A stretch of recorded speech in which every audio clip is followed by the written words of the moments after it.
Bonjour à tous. Un invité sur Actu Matin ce matin, Dr Jacques Richard Kodjo.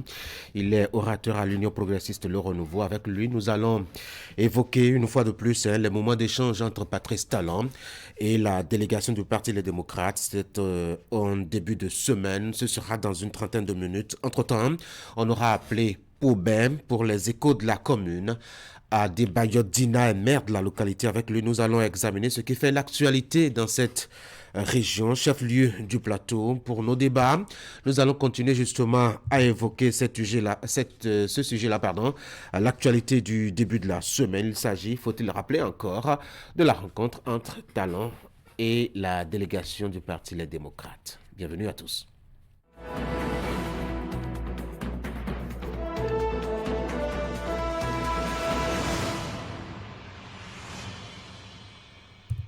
Et nous voici donc pour le tour rapide des informations à la une de publication ce matin. On va commencer par Fraternité qui nous propose ce matin beaucoup de milliards en manchette. Le ministère du cadre de vie et des transports devant la commission budgétaire. 410 milliards de francs CFA défendus par José Didier Tonato. La gestion axée sur les résultats comme leitmotiv.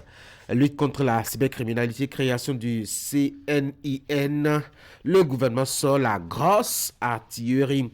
Conditions d'ouverture et d'exploitation des salles de fête. Les exploitants contraints au respect des normes de construction et de réglementation sur le bruit. Nous sommes avec le quotidien Matin Libre, 5 mars 2021, 30 novembre 2023. Rekia Madougou, 1000 jours de calvaire. Ses amis et sympathisants plaident pour l'amnistie. Libération, renforcement de la lutte contre la cybercriminalité au Bénin. Les nouvelles mesures du gouvernement pour décourager les délinquants Gaimen. Nord-Sud quotidien, 1000 jours de détention. Madougou crie de liberté étouffée. Le déchaîné du jeudi à Bono Yabo, les coups lisses d'une rencontre. Vous avez une belle illustration de la manchette. Les 4 vérités suite à la déclaration selon laquelle le FCBE n'est pas un parti de l'opposition. Paul Hunkpa et ses hommes font des mises au point. Le matinal contrôle du poids des produits préemballés à Parakou, Niki, Djougou et Natitengu. À la page 8, vous avez des détails qu'il y a plusieurs commerçants qui sont mis sous convocation. Décryptage, info, essence de contrebande à Cotonou, lancement réussi de la phase, test de déploiement des mini-stations. L'affiche du jour, expropriation des terres dans les localités, c'est un peu difficile à lire, dans les localités de Rolakodji et de Togben, supposée introduction de l'homosexualité dans l'enseignement. L'exécutif attendu ce jour au Parlement pour s'expliquer sur ces différents points-là. Bien-être, glycémie, voici cette boisson à l'indice glycémique le plus élevé. Nous passons à Gaskiani Info d'hier à aujourd'hui, le journal qui nous propose une histoire du pardon en politique au Bénin. Kinikini Info, réflexion de pistes rurales et de routes en terre classées pour la campagne 2023-2024. C'est dans le cadre donc du Conseil des ministres, notamment pour l'écoulement des produits agricoles. Et nous voici de retour à la une de Fraternité pour la deuxième lecture. Le ministère du cadre de vie et des transports devant la commission budgétaire à l'Assemblée nationale apporte nouveau 410 milliards défendus par Didier José Tonato. La gestion axée sur les résultats comme leitmotiv, lutte contre la cybercriminalité, la création de CNIN. C'est que le gouvernement sort la grosse artillerie de la vie de fraternité. Conditions d'ouverture d'exploitation des salles de fête, les exploitants contraints au respect des normes de construction de la réglementation et de la réglementation sur le bruit au Bénin.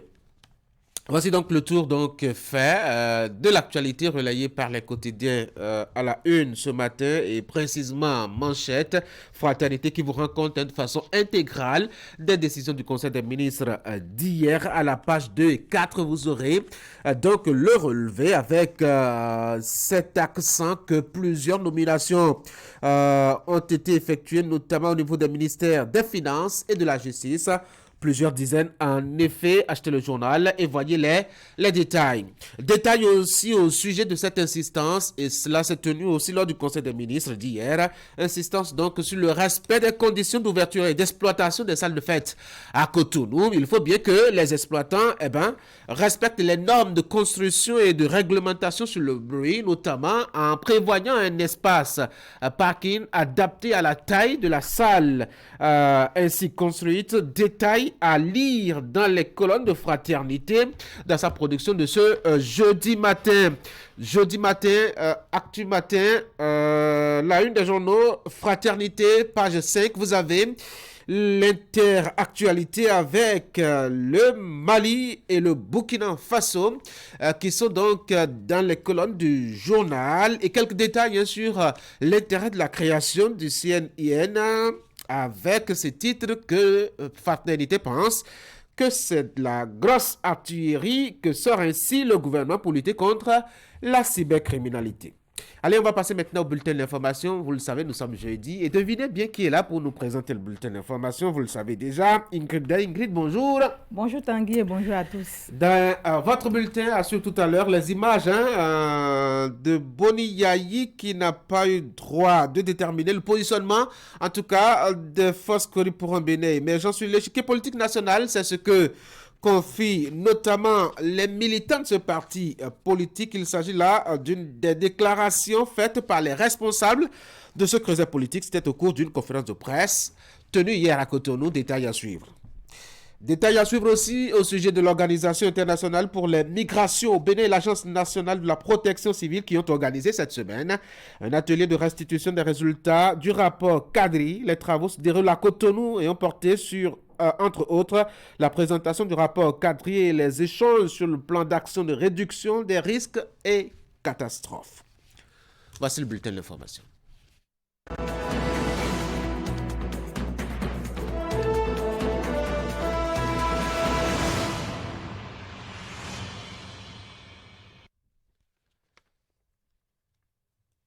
Ils ne sont pas contents et ils l'ont fait savoir. Aussitôt, c'est à propos d'un des propos tenus lors de la rencontre Talon. Les démocrates, c'était lundi en fin d'après-midi. Il s'agit des responsables du parti Force Kori pour un Bénin émergent qui ont tenu d'ailleurs à ce propos une conférence de presse hier mercredi à Cotonou.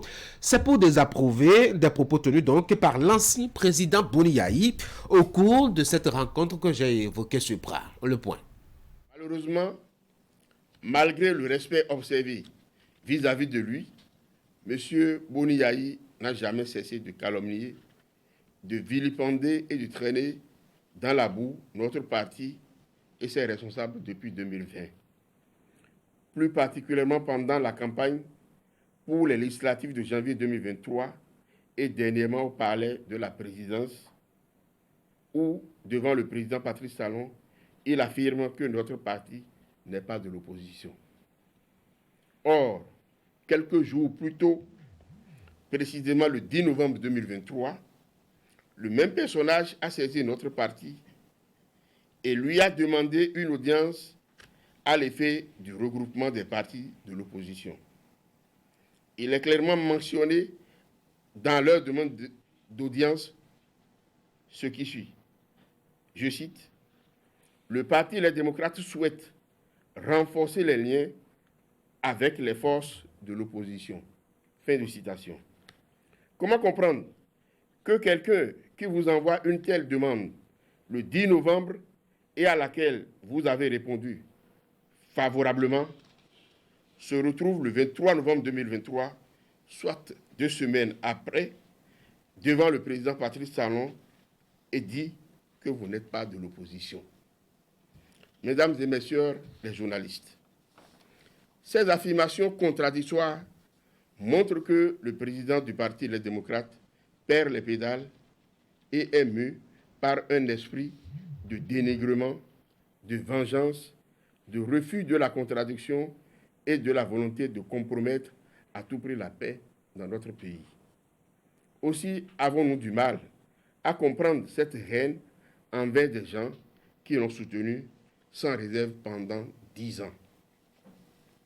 Au regard de ce constat désolant, la FCBE dénie à M. Boni Yayi la capacité et le droit de se prononcer au nom de toute l'opposition béninoise.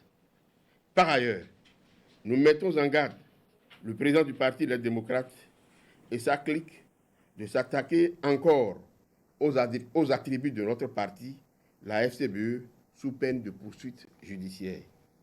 Toutefois, la FCBE reste ouverte pour discuter avec tous les partis qui se réclament de l'opposition dans le respect mutuel. On en vient maintenant à cet atelier de restitution des résultats de l'analyse de la pertinence des recommandations du rapport Kadri, initiative de l'Organisation internationale pour les migrations au Bénin, en collaboration avec l'Agence nationale de protection civile. La rencontre a permis à ces acteurs de présenter et valider le rapport Kadri puis échanger sur le plan d'action de réduction des risques de catastrophe. Goliath Sanoussi. À cet atelier de restitution des résultats de l'analyse de la pertinence des recommandations du rapport Kadri, initiative pour le renforcement des capacités en matière de réduction de risques de catastrophe, participent des responsables de l'Agence nationale de protection civile ANPC, des représentants des différentes communes touchées par les catastrophes et ceux des préfectures concernées. L'objectif de cet atelier est donc de revoir ce rapport d'évaluation pour voir quel est l'état des lieux, qu'est-ce qui a pu être fait depuis 2015 jusqu'à aujourd'hui et qu'est-ce qu'on peut faire d'autre. Et comme vous le savez, la réduction des risques de catastrophe, pour le dire, c'est un pilier de la sécurité intérieure. Donc, le gouvernement fait beaucoup d'efforts pour protéger les personnes et les biens contre les crises et les catastrophes. Et c'est cela que l'OIM a compris et a bien voulu accompagner le gouvernement pour pouvoir mettre en place le plan d'action pour la réduction des risques de catastrophe et l'accompagner à travers des financements, à travers la mobilisation des ressources. Kadri est une initiative à laquelle le Bénin a souscrit en 2015. Des étapes ont été franchies depuis 2015. Des évaluations ont été aussi faites dans 35 communes. Ces évaluations ont fait l'objet d'un rapport qui a été validé, puis assorti d'un plan d'action qui n'est pas encore mis en œuvre ni finalisé. L'idée de cet atelier, c'est surtout de supporter deux choses. La première chose, c'est d'avoir des données correctes sur les personnes en déplacement liées aux derniers événements que le pays a connus, que ce soit des désastres causés par des aléas naturels, que ce soit aussi des personnes qui se sont déplacées à cause des situations d'insécurité. L'idée de ça, c'est juste d'utiliser notre outil qui est la DTM. Et dans la DTM, on a l'indice de mobilité et de solutions, ce qu'on appelle SMI. Donc avec cet indice, nous pouvons évaluer dans les communautés la possibilité pour que les gens se déplacent à cause de certains phénomènes. Et pour cela, nous utilisons environ 5 piliers. Parmi les piliers, on a la résilience, on a la cohésion sociale, on a la sécurité. Au cours de cet atelier, l'OIM a fait don d'un important lot de matériel informatique remis de façon symbolique au directeur général de l'ANPC. Le don est composé de 25 tablettes, 40 powerbanks, 40 protège-tablettes et 40 imperméables. Les communes bénéficiaires de ces matériels sont Materi, Kobli, Tanguieta, Kérou, Banikwara et Karimama. L'OIM, émerveillé par ces efforts louables du gouvernement, a voulu accompagner une fois encore et nous a donné des matériels. Ces matériels seront utilisés pour collecter des données sur le terrain. Vous savez que c'est celui qui a l'information qui a le pouvoir et qu'il faut anticiper en matière de gestion des risques de catastrophe. Et nous remercions beaucoup l'OIM et nous remercions aussi nos diverses autorités nationales pour les efforts qui sont faits. Les travaux de cet atelier de restitution des résultats de l'analyse de la pertinence des recommandations du rapport Kadri, initié par l'Organisation internationale des migrations et l'Agence nationale de protection civile qui ont été lancés mardi, s'achèvent ce mercredi à Cotonou. En images maintenant, l'Université de Parakou enregistre 4 nouveaux agrégés en sciences économiques et de gestion. Ils ont été présentés. Ils ont passé avec succès la 21e session du concours d'agrégation des sciences juridiques, politiques, économiques et de gestion du Conseil africain et malgache de l'enseignement secondaire CAMES. Ils ont été présentés à la communauté estudiantine lundi dernier à la faveur de la cérémonie de couleur. Une nouvelle coopération vient de naître entre le Bénin et l'ambassade du Royaume des Pays-Bas. Il s'agit d'une collaboration culturelle pour la revalorisation de la culture vaudou. À cet effet, le ministère du Tourisme, de la Culture et des Arts, avec l'appui des Pays-Bas, a organisé une conférence musicale dénommée « Influence du vaudou sur la musique contemporaine ». Les deux parties l'ont annoncé mardi aux hommes des médias. Esther Tofa et Rachid Soubérou. C'est une commémoration du passé commun qui lie le Bénin au Royaume des Pays-Bas. À travers cet événement qui se tient le 1er décembre prochain, les deux pays entendent créer une coopération culturelle durable. L'esclavage, pour les deux pays, c'est une page noire dans l'histoire, bien difficile, mais néanmoins, ça mérite d'être reconnu et ça a permis de construire sur la base de l'histoire commune une relation basée sur la équivalence, une relation basée sur l'inclusivité. Le ministère du Tourisme, de la Culture et des Arts, par la voix de son conseil technique à la culture, s'est réjoui de cette coopération naissante. Le Bénin, à travers UIDA, a été la porte océane à partir de laquelle sont partis des milliers, des centaines de milliers de personnes qui ont été réduites en esclaves et qui ont été déportées vers les Amériques. Cette histoire douloureuse a généré bien évidemment une nouvelle culture, qu'elle soit une culture afro-américaine, qu'elle soit une culture afro-brésilienne ou qu'elle soit une culture caribéenne. Elle a permis d'enrichir le monde à travers un certain nombre d'entités à la fois culturelles et cultuelles. Et c'est cette proximité historique que nous voulons explorer. La conférence musicale « Influence du vaudou sur la musique contemporaine » sera l'occasion pour l'entrepreneur togolais Léopold Messan de présenter un livre qui retrace l'impact que la culture vaudou a eu sur la musique à travers le monde. On a parcouru le Bénin, on a parcouru le Togo, après il est allé au Suriname, dans les Antilles, aux États-Unis, à New Orleans, où le jazz est né. Et tout ce qu'il a pu voir, c'est que le vaudou a influencé vraiment la musique moderne. La conférence musicale, initiée par le ministère du Tourisme et l'ambassade du Royaume des Pays-Bas, se tient le 1er décembre 2023 au Palais des Congrès de Cotonou.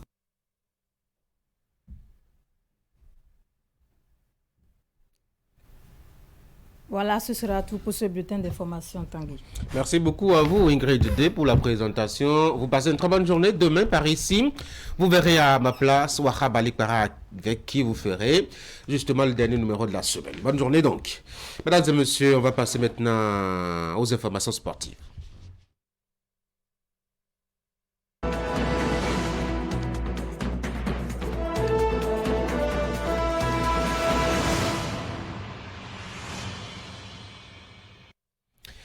Allez Mouni, bonjour. Bonjour Tanguy. On va parler football ce matin. Je devine qu'on va parler aussi Champions League. Bien entendu, on va parler Champions League et parler aussi du championnat national. Tanguy, hier on parlait de la revanche nationale. Vous l'avez vu, c'était, je dirais, extraordinaire, tout simplement au niveau du groupe. Mais on va commencer par les différents résultats des rencontres disputées en images. Nous proposons ce matin la rencontre entre Inter et puis Benfica. Inter qui était en déplacement. Cette explication a été dominée, je dirais, lors de la première mi-temps par l'équipe portugaise qui menait 3-0 grâce au triplé de cet homme, João Mario. Mais du retour des vestiaires, vous l'avez vu, c'est lui qui a inscrit le troisième but sur penalty, Alexis Sanchez, qui permet donc à l'équipe d'Inter de rattraper et même qui a obtenu la possibilité au cours des 9 minutes de temps additionnel de revenir, de prendre l'avance. Malheureusement, la rencontre se termine sur un score de parité, 3 buts partout entre les deux formations. De l'autre côté, Manchester United qui était en déplacement en première heure face à Galatasaray. L'autre rencontre qui s'est terminée également par 3 buts à 0. Les Mancuniens qui menaient déjà 2 buts à 0 avec cette avance se feront rattraper après la réduction du score. Ils vont aggraver le score jusqu'à 3 buts à 0, 3 buts à 1. Mais malheureusement, la rencontre se terminera par un score de 3 buts partout entre Turcs et Anglais. Donc, il y a toujours des possibilités pour que l'équipe de Manchester United se qualifie pour le prochain tour. On fait le point de tous les résultats des rencontres disputées au niveau de chaque groupe. On commence par le groupe A. On en parlait tout à l'heure. Galatasaray et Manchester United, 3 buts partout entre les deux formations. Et de l'autre côté, Copenhague qui tient en échec l'équipe de Bayern Munich. 0 but partout. Vous voyez au classement, Bayern toujours leader avec 13 points après donc ce match nul. Sinon, ça aurait pu être carton plein pour la formation allemande qui est toujours leader mais déjà qualifié pour les prochains tours. Copenhague est deuxième avec 5 points. Galatasaray totalise 5 points aussi. Il faut noter donc les 4 points de Manchester United et donc les Mancuniens qui se retrouvent désormais à faire des calculs d'épicier parce qu'il faut espérer un match nul entre Copenhague et Galatasaray et aussi battre Bayern Munich avant de s'offrir le billet qualificatif pour les huitièmes de finale. On passe au niveau du groupe B. Le groupe B, Arsenal qui a atomisé son adversaire, c'était bien sûr le Racing Club de Lens. La revanche, elle est, je dirais, tout simplement lourde et cruelle face au club français. C'est une punition et on devrait porter plainte contre le club anglais. On n'humilie pas les gens comme ça. Je dirais après, donc tout simplement, les 5 buts à 0 lors de la première mi-temps, Arsenal s'est offert donc je dirais une tribune d'entraînement pour la seconde période et permettre donc à tous les joueurs, dont Nelson et tout le monde, de pouvoir obtenir un temps de jeu face à cette formation de Racing Club de Lens. 6 buts à 0, voici le score qui a sanctionné cette rencontre. De l'autre côté, Séville sort de la compétition après sa défaite hier, 3-2 face au PSV Eindhoven. On a donc au classement général Arsenal qui totalise 12 points, suivi donc du PSV 8 points, 5 points pour Lens et puis Séville qui sort donc avec ses petits 2 points par, je dirais tout simplement, la petite porte. On passe au niveau du groupe C. Le Real Madrid s'impose hier dans la douleur quand même, 4 buts à 2. C'était face à Naples. Naples qui a retrouvé son buteur de la saison dernière. Le jeune Nigérian Osimhen Victor qui retrouve le chemin du terrain malheureusement pour le club napolitain qui sort de la compétition sur cette défaite, qui n'a pas réussi à gagner mais qui reste toujours deuxième pour la suite de la compétition avec ses 7 points derrière le Real Madrid qui totalise 15 points carton plein. Ça fait donc la 3e fois que le Real réussit ça dans l'histoire de la compétition dans les phases de groupe carton plein. Donc après 5 matchs, 5 victoires pour l'équipe de Merengue. Braga est 3e avec 4 points et puis Union Berlin qui termine avec 2 points. Au niveau du groupe D, la Real Sociedad et Salzbourg se pas 0 but partout entre les deux formations. À l'issue de cette rencontre de la 5e journée, Benfica et Inter se séparent 3 buts partout. Une rencontre épique dont on parlait tout à l'heure. Real Sociedad est toujours leader au niveau de ce groupe avec c'est 11 points et 5 buts au niveau du goal de différentiel des buts. Inter totalise 3 buts. Après ces 11 points aussi. Salzbourg est 3e et puis Benfica qui est 4e avec 1 point. Les 2 premiers de ce groupe sont déjà qualifiés. Tanguy, on fait le point de toutes les équipes qualifiées. Il faut retenir Arsenal, Atlético Madrid, le FC Barcelone, le Bayern de Munich, Borussia Dortmund, Inter de Milan. Il y a l'équipe de la Lazio de Rome. Il y a aussi RB Leipzig, Manchester City, PSV Eindhoven, le Real Madrid et puis la Real Sociedad. Toutes ces équipes déjà qualifiées pour le prochain tour, donc l'étape des 8e de finale. Voilà l'essentiel pour ce qui concerne la Ligue des Champions. On va revenir au Bénin. On revient au pays pour parler toujours football avec les rencontres de la première journée qui ont été reportées du championnat national, la Ligue professionnelle du Bénin. Ces rencontres ont été disputées hier sur les différentes installations. On commence par les résultats au niveau de la zone A. Damissa, Atomis Dynamo FC de Parakou, score à l'arrivée 5-1. Les Panthères obtiennent une nouvelle victoire, cette fois-ci 1-0 face à l'Union sportive des Cavaliers de Niki. Buffle et puis Dynamique FC de Diogo se séparent 2-2, 1 but partout. Il faut noter donc la victoire 3-1 de Banigansé. C'était face à l'équipe de Kandi. C'est bien entendu l'association sportive Takounen. Au niveau de la zone B, Dadje FC s'incline à domicile face à Tonnet, 3-1 pour la formation de Boycon. Le Soleil FC s'impose à Savalou, à Espoir qui était à domicile, 1-0 pour Soleil qui était en déplacement. Et il faut noter la troisième victoire de cette formation promue Tanguy, 1-0 pour Abeille FC qui s'impose face à Real Sport. Après donc ça, l'autre victoire, c'était lors de la journée précédente face à l'équipe de Dynamo d'Abomey. Au niveau de la zone C, Aspac s'impose à Aziza 3-1. C'est le résultat de cette explication. Étoile Filante enregistre une troisième victoire d'affilée, 1-0 face à Ainovi.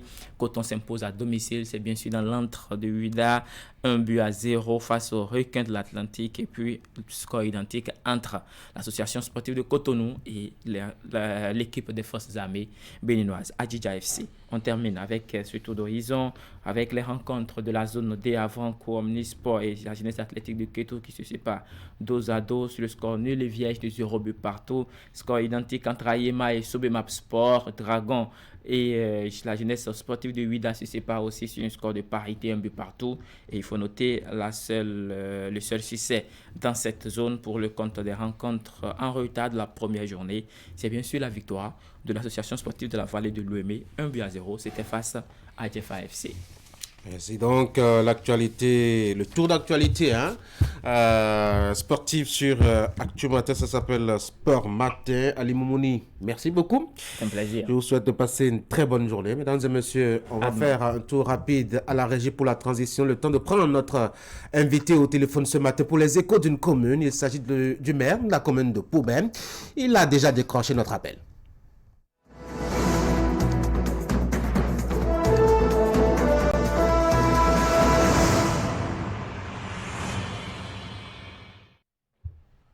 Monsieur le maire, bonjour. Oui, bonjour, monsieur Tanguy. Je rappelle que vous êtes Adebayo Adina, vous êtes maire de la commune de Poubem. Merci beaucoup d'avoir accepté de discuter avec nous ce matin au téléphone de l'actualité de votre commune. Poubem, faut-il le souligner, c'est une commune agricole avec un accent sur la production du palmier à huile, du maïs, du manioc et bien d'autres. Mais rien ne reste sur place, monsieur le maire, si ce n'est pour la plupart du temps en direction du Nigeria. C'est un avantage ou un inconvénient pour l'économie locale, monsieur le maire? Bonjour, chers amis. Merci pour l'opportunité que vous me donnez. Oui, effectivement, comme vous l'avez dit, la commune de Poubem est une commune essentiellement agricole. Et au-delà de ça, nous sommes également une commune frontalière avec le grand voisin, donc le Nigeria. C'est vrai que nous produisons en quantité le rouge à travers le palmier à huile, le maïs. Nous sommes un grenier du maïs au Bénin. Il y a également du manioc, du riz désormais en quantité suffisante. Et puis, bon, nous sommes en train de faire nos expériences aussi dans la production d'ananas, d'acajou, manioc et autres. Donc, la proximité que nous avons avec le Nigeria facilite effectivement le coulement de nos produits. Et comme vous le savez, nous sommes dans le régime où il faut faciliter la libre circulation des personnes et des biens. Et également promouvoir la coopération transfrontalière. Parce que lorsque vous prenez les 3 arrondissements sur 5 qui sont frontaliers avec le Nigeria, nous sommes les mêmes. Nos parents, qui sont de l'autre côté du Nigeria, vous voyez, nous sommes tous des Nago Yoruba. Donc c'est sûr que ce sont les mêmes peuples. Vous voyez, donc cette facilité entre nous, surtout que nous parlons langage, la même langue. Ça facilite vraiment la proximité de culture aussi, oui. C'est vrai que les dernières décisions du gouvernement nous ont amené à quadriller désormais quand même cette transaction qui se faisait. Il faut avouer que, de manière très honnête, ça a joué un peu sur l'économie locale. Puisque avant, quand les produits sortaient, il y avait quand même des tasses qu'on prenait, mais nous sommes en train de nous adapter et de nous organiser autrement quand même pour faire la plus-value en termes d'économie locale. Donc, pour dire que ce que nous produisons, non seulement nous satisfaisons, c'est pour satisfaire quand même nos populations aussi, mais également pour l'exportation aussi. Alors, parlons des jeunes hommes sur le mer. La proximité du Nigeria reste pour eux non pas une opportunité en tant que telle, hein, mais un danger. Le tout premier, c'est cet attrait-là qu'exerce sur eux le Nigeria au point d'impacter même, je dois dire, leur scolarité. Beaucoup abandonnent l'école pour aller en aventure de l'autre côté de la frontière. Est-ce que la mairie dispose d'une politique de rétention des jeunes? Merci. Je pense que c'est un problème, hein, pour lequel nous sommes en train de réfléchir. Il faut préciser qu'effectivement, il y a ce phénomène-là où nos enfants, nos parents, ils abandonnent souvent l'école pour aller peut-être pour conduire les motos au Nigeria. C'est ça qui est beaucoup plus facile parce qu'ils commencent par gagner de l'argent et malheureusement, il y a d'autres même, c'est pendant les vacances qui vont et après ils ne reviennent plus. Vous voyez, il y a également d'autres qui laissent l'école par moment pour aller même commencer par faire travailler comme manœuvre, maçon et autres.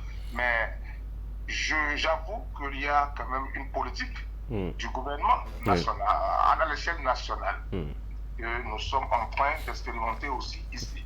Et à travers la promotion de l'emploi à nos jeunes. L'emploi des jeunes. Nous sommes en train de les organiser. Parce qu'on ne peut réunir les gens qu'autour de leur intérêt. Il faut motiver la jeunesse. Il faut leur montrer qu'on est roi chez soi. Vous voyez, il faut qu'on développe des activités. Et je pense que nous sommes en train de travailler dans ce sens-là, surtout avec la politique que nous menons aujourd'hui et avec le gouvernement à travers la BGF, notre association béninoise des communes frontalières, que j'ai l'insigne de présider, où pour nous, il faut donc investir dans nos frontières pour sécuriser d'abord les frontières et promouvoir la coopération transfrontalière à travers quand même la création des activités qui pourraient quand même intéresser les jeunes et les permettre de rester chez eux et faire également des... Quand ils vont là-bas, monsieur le maire, ils reviennent pour la plupart, tout changer. Alcool, tabagisme, ils ont d'autres habitudes le plus souvent. Cela doit avoir une influence sur la qualité de la sécurité au plan local, non? Oui, vous savez que j'avoue que les attitudes des populations des zones frontalières sont à surveiller parce qu'il y a la tendance d'être contaminé par ce qui se fait de l'autre côté. Vous voyez, le Nigeria, c'est un pays, ils sont tellement nombreux et il y a des choses. Bon, la plupart de nos frères qui sont à la frontière ont tendance à copier. Or, il y a beaucoup de choses certainement qui sont permis de l'autre côté, mais qui ne sont pas permis ici au Bénin. Donc, il faut un travail de sensibilisation. C'est surtout le travail de sensibilisation. Est-ce que la mairie fait ce travail justement? Justement, nous faisons ce travail avec la police républicaine à travers des séances de sensibilisation que nous organisons, qui réunissent tous les chefs quartiers, par exemple, qui sont dans ces zones frontalières, les leaders religieux, les têtes couronnées, et sur la coproduction de la sécurité. Nous montrons chacun quel est son rôle, comment il faut s'impliquer, le travail de la la sécurité, ce n'est pas le travail des policiers, encore moins des autorités. C'est un travail collectif. Chacun doit pouvoir s'investir pour qu'il y ait la sécurité, parce que dès lors que la sécurité est menacée, toutes les activités sont donc entamées et les résultats escomptés dans la journée peuvent ne pas être atteints. Absolument. Certaines populations que j'ai eues au téléphone hier, en préparant à cet entretien, monsieur le maire, on parlait d'actes de sécurité, de gens qui viennent de là-bas à travers, je dois dire, de petites incursions sporadiques sur le territoire de la commune. C'est le petit banditisme, faut-il le souligner. Qu'est-ce que le maire en dit? Qu'est-ce que le conseil communal en pense? Oui, comme je vous ai dit, d'abord nous sommes des frères avec nos voisins du Nigeria. Nous sommes des frères. Conséquence, on ne peut pas les empêcher de rentrer chez nous. Mais nos attitudes ne sont pas souvent les mêmes. Donc ce n'est que le travail de sensibilisation et surtout au niveau des CQCV. Nous avons dit que nous avons pris des dispositions au niveau des hôtels par exemple. S'il y a des entrées, il faut que cela soit enregistré. Absolument. Et par moment, les chefs d'arrondissement sont instruits pour aller faire des contrôles inopinés pour amener ces promoteurs hôteliers-là à faire effectivement ce que nous demandons. Également, au niveau de tous les chefs quartiers, ils sont sensibilisés à l'effet de recenser systématiquement les étrangers qui entrent dans leur localité et savoir ce pourquoi ils sont là, pour que dès lors qu'ils sont interpellés, qu'ils puissent quand même répondre. C'est vrai que c'est pas passé ce travail-là, mais nous sommes... Il faut bien le faire, oui. Voilà. Monsieur le maire, quand on parle de développement d'une commune ou d'une nation, on ne peut pas négliger la contribution de sa diaspora. Et on sait que Pobet a beaucoup de fils et filles qui ne sont pas installés sur le territoire communal. Est-ce que vous avez des idées pour les faire venir souvent chez eux afin d'y investir, afin de contribuer à la commune, au développement de la commune? Merci beaucoup. Effectivement, au niveau de la commune de Pobet, il y a la diaspora qui est bel et bien organisée. Nous avons un bureau parce que moi-même, avant d'être maire, je faisais partie de cette association. Cette diaspora. La diaspora. Donc, du coup, dès lors que nous sommes venus à la tête de la mairie, nous avons rencontré plusieurs fois déjà cette diaspora-là avec qui nous avons échangé sur la question du développement de Pobet. Qu'est-ce que nous a fait l'état des lieux et qu'est-ce que nous pensons, qu'est-ce que cette diaspora peut apporter. Évidemment, nous sommes en train de travailler pour les créer un climat de confiance, pour leur montrer qu'ils peuvent venir facilement investir dans leur commune d'origine et que ces investissements seront sécurisés et cela participera aussi au développement quand même de leur localité. Donc voilà un peu ce que... En rappelant que nous appuyons également sur cette diaspora pour avoir des partenaires qui pourraient quand même nous aider et à développer quand même notre localité. Pourquoi pas. Une dernière question, ça va être du domaine culturel. Le Galédin, c'est une attraction culturelle et touristique de la région, mais surtout aussi de Pobet. Mais comment est-ce que Pobet peut en faire, je dois dire, un label, une originalité relevant justement de cet espace-là? Merci beaucoup, cher ami. Ça fait partie, c'est un levier sur lequel le conseil communal de Pobet travaille. En tout cas, la 4e mandature, c'est un défi que nous nous sommes levés, que nous sommes lancés, justement. La valorisation de nos potentiels touristiques, culturels et artistiques. C'est ça. Et puis, vous savez, je le rappelle, et à chaque occasion, que Pobet est le berceau des Guélégués. Ah oui? Donc, bien sûr. Il y a des oreilles qui n'aimeraient pas entendre ça. Hein? Il y a des oreilles qui n'aimeront pas entendre ça. Mais c'est justement ça la réalité. Peut-être parce qu'on ne s'est pas vite réveillé, mais dès lors que nous sommes là, et l'histoire est claire, nous pouvons les retracer. Mais le débat n'est pas là actuellement. Ce qui est important, qu'il faut retenir, c'est qu'au niveau de la commune de Pobet, nous sommes en train de travailler pour développer ces valeurs-là. Nous avons des potentialités. Vous avez, par exemple, à Koubé, si vous permettez, nous avons des forêts sacrées. Nous avons des forêts sacrées qu'il faut faire valoir. La forêt sacrée Ondo de Koubé, par exemple, la forêt sacrée Djaba, où il y a un endroit, si vous rentrez dedans, si vous prenez des objets sans autorisation, c'est que vous ne pouvez plus voir. Vous voyez? Ah ouais, sérieusement? Simplement. Dès lors que vous laissez ça, vous allez voir des sorties. Donc, c'est des choses sur lesquelles nous sommes en train de travailler aujourd'hui pour faire de Koubé une destination touristique et que les gens viennent de plusieurs. Nous avons une source d'eau à Otekoutan, et là, c'est une source d'eau intarissable, vous voyez, et dans lequel il y a des poissons non faciles à la cuisson, et ces poissons, cette eau était utilisée par nos parents pour guérir des maladies. Il y a également Tcheko qui est là. Il y a plusieurs choses. Il y a tellement de choses à Koubé à découvrir. De toute façon, la commune et le conseil communal s'investissent largement et certainement pour valoriser tout cela, monsieur le maire. Allez, merci beaucoup. Oui, rapidement pour finir. Il y a également une riche histoire. C'est l'histoire de Rolidje, où le roi a été déporté en Mauritanie en 1914. Nous sommes en train de travailler également pour valoriser ces guerriers-là qui étaient à la base de cette guerre-là en son temps. On n'en parle pas beaucoup, hein, monsieur le maire. C'est très bien déjà d'y songer.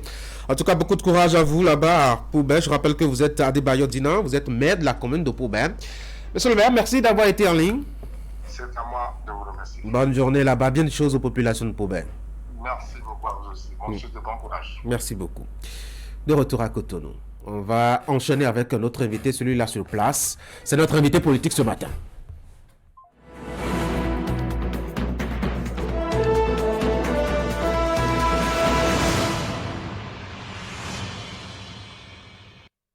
Notre invité politique ce matin, c'est Dr Jacques Richard Kodjo, orateur de l'UP Le Renouveau. L'UP Le Renouveau, c'est l'Union Progressiste Le Renouveau pour être précis. Dr Kodjo, bonjour. Bonjour. Bienvenue sur Actu Matin. Nous allons évoquer avec vous la position de l'Union Progressiste Le Renouveau sur certaines actualités politiques, notamment celle de début de cette semaine. Et quand je parle de début de semaine, il faut dire que lundi, Patrice Talon recevait une délégation du parti Les Démocrates, dont l'ancien président Boni Yayi, qui était d'ailleurs en qualité de président de ce parti politique-là, pour discuter notamment de la qualité du fichier électoral, d'abord la forme. Le chef de l'État avait-il besoin de les écouter d'abord? On connaît les griefs que les démocrates faisaient justement au processus, à savoir qu'il n'y a pas un œil de l'opposition qui suit le processus de près et qui a surtout quelqu'un dont la nationalité est inquiétante, en tout cas à leurs yeux, pour tenir le fichier national et surtout maintenant la liste électorale. Réaction. Est-ce que le chef de l'État avait besoin de les écouter? Merci Tanguy. Je voudrais vous exprimer ma reconnaissance pour l'opportunité que vous donnez à mon parti, l'Union Progressiste Le Renouveau, au fin d'expliquer un certain nombre de choses que l'actualité, le flux de l'actualité ne permet pas toujours d'expliquer. Alors, est-ce que le chef de l'État avait besoin de les écouter? Qu'il vous souvienne, Tanguy et chers téléspectateurs, que au lendemain de son investiture comme président du parti Les Démocrates, l'ancien président, le président Boni Yayi, a adressé un courrier aux ambassades, au PTF et autres, alertant sur le fichier électoral et sur le code électoral qui serait exclusif et tout le reste. Le chef de l'État, Patrice Talon, aurait pu le laisser faire. Mais en bon chef de famille... C'est pourquoi j'ai posé la question, est-ce qu'il avait besoin? On sait les griefs, on a lu le courrier, enfin le résumé du courrier, on connaît les griefs. Est-ce qu'il ne fallait pas répondre directement à ces griefs plutôt que d'organiser une audience? Alors, à cette audience, je pense que ceux qui essayaient de noircir notre pays à l'international, eux-mêmes se sont rendus compte de leur forfaiture. En réalité, le président Yayi Boni, si il aurait pu peut-être, avant de lancer à l'international, demander une audience au chef de l'État en tant que chef de parti, et il aurait pu mettre ces problèmes-là sur la table. On n'avait pas besoin. Mais à l'issue de cette rencontre, les démocrates se sont rendus compte eux-mêmes qu'ils étaient en train de poser des problèmes qui n'existaient pas et qui, pour le bon fonctionnement de notre démocratie... Qu'est-ce qui vous fait dire que le problème n'existe pas? Ils n'ont pas encore vu de près le fichier électoral. Ils n'ont pas encore vu le travail qui se fait. Alors, si vous voulez, on va régler le problème du fichier électoral. On y va. Réglons-le. Alors, qu'ils vous souviennent que la liste électorale permanente informatisée a été instaurée en 2010. Et en 2010, c'était bien le président Yahi Boni qui était au pouvoir. Et la liste électorale permanente informatisée, pendant 10 ans, n'a pas été mise à jour. Simplement parce que on n'avait pas un état civil propre qui permettait d'enlever les décès et de mettre à jour la liste au fur et à mesure. C'est cette liste complètement encombrée qui nous a conduit jusqu'aux élections législatives de janvier 2023. Et à la veille des élections, nous avons voté une loi pour créer la LEI, la liste électorale informatisée. L'intérêt de la LEI, c'est que la LEI va être générée de l'état civil béninois.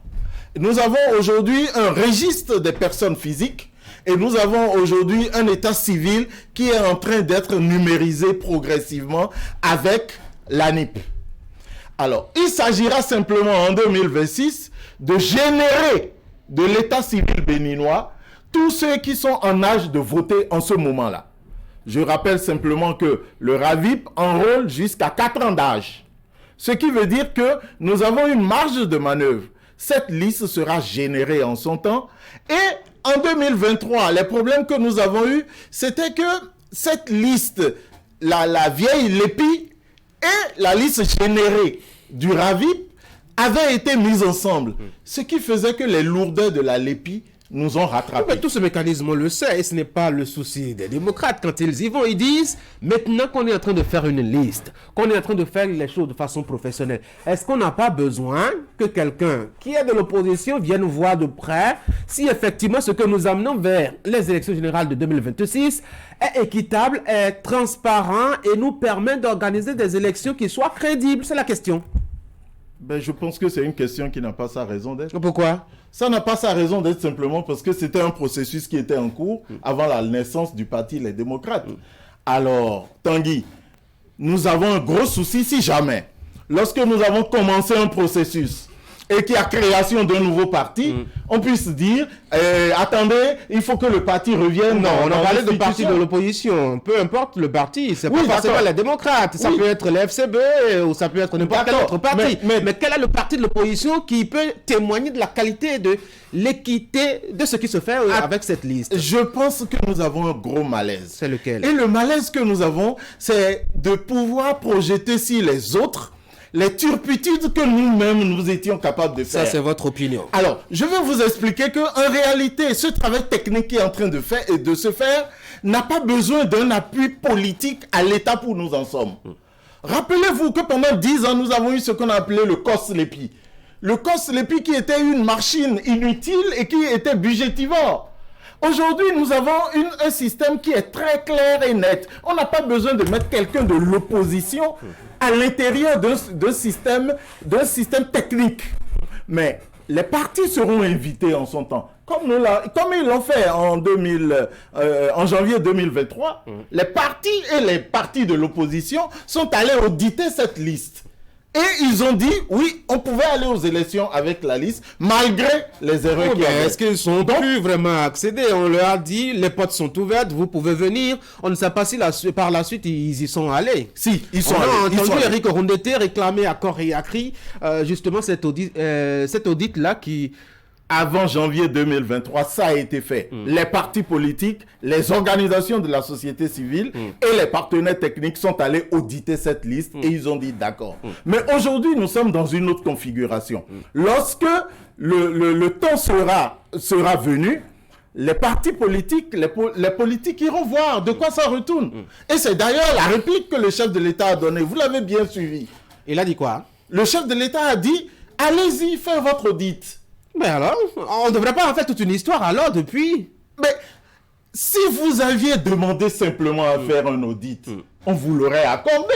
Mais pourquoi vous vous mettez à crier, à écrire aux partenaires, au développement, à dire qu'il y a un problème? Ça vous embête qu'on ait écrit... Sans avoir jamais vérifié. Oui, ça m'embête. Oui, qu'on ait écrit aux partenaires pour informer de ce qui se passe. Oui. Alors, ça me dérange au plus haut point. Pourquoi? Parce que c'est une question de responsabilité. Ceux qui aspirent à nous diriger doivent faire montre d'un peu plus de sérieux. Mais on a vu à une autre époque d'autres personnes financer des députés, parfois au niveau donc des États-Unis, pour parfois intervenir sur des actions de soutien au développement du Bénin. L'histoire est bien là. Alors on va passer. Pas de quoi vous parlez. Si vous pouvez être plus précis, ça va être intéressant. Certainement, vous ne savez pas. Pourquoi ne pas justement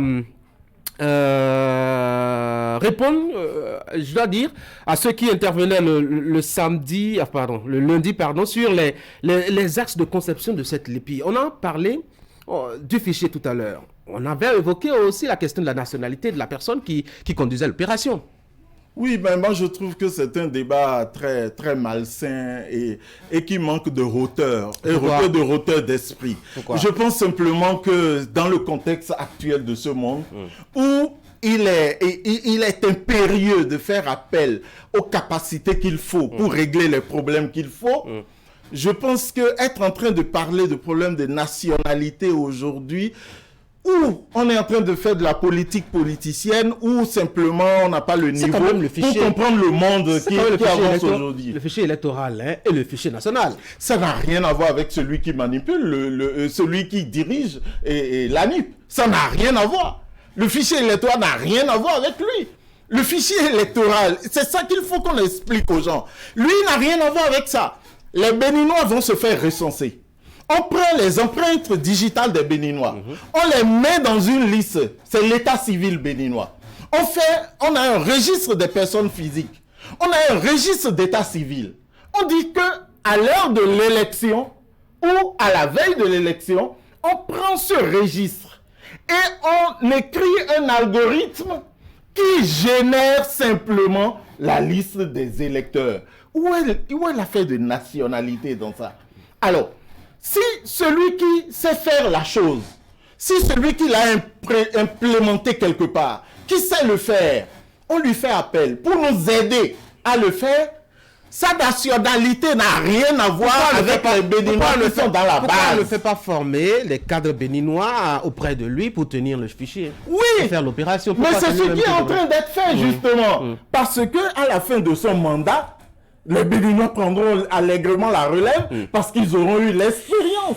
Docteur Kodjo, ceux qui se voyaient lundi soir ont discuté aussi de la question de libération des détenus politiques et du retour des exilés. Patrice Talon refuse d'y prendre une part. Pourquoi le président se refuse à aider? Oui, moi je pense simplement que nous avons un gros souci dans notre pays. Le souci que nous avons consiste à faire valoir le fait que les gens les gens puissent faire valoir leur propre turpitude. Je suis en face d'adultes qui, à un moment donné de la vie... On ne va pas verser dans les insultes. On va répondre directement. Non, je vous parle de turpitude. Oui, pourquoi Patrice Talon se refuse à poser un acte qui pourrait quand même aider des concitoyens à lui, des compatriotes à lui? Est-ce que je peux corriger que le mot turpitude n'a rien à voir avec quand vous parlez d'adultes, c'est de façon... Je vous parle d'adultes. Connotation? Non, pas du tout. Oui. Pas du tout. Je vous parle d'adultes qui, à un moment donné de leur vie, ont pris la décision de poser des actes répréhensibles. Et à la fin, tout le monde dit non, il faut leur pardonner.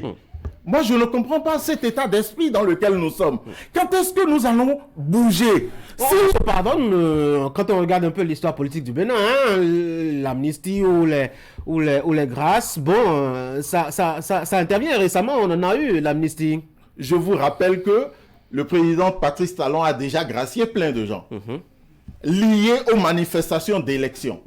Ça a déjà existé. Et maintenant, même des jeunes récemment. On est d'accord. Mais à partir du moment où on estime que c'est des adultes qui ont délibérément pris la poudre d'escampette simplement parce qu'on les interrogeait sur des faits de droit commun et non pas sur des faits politiques.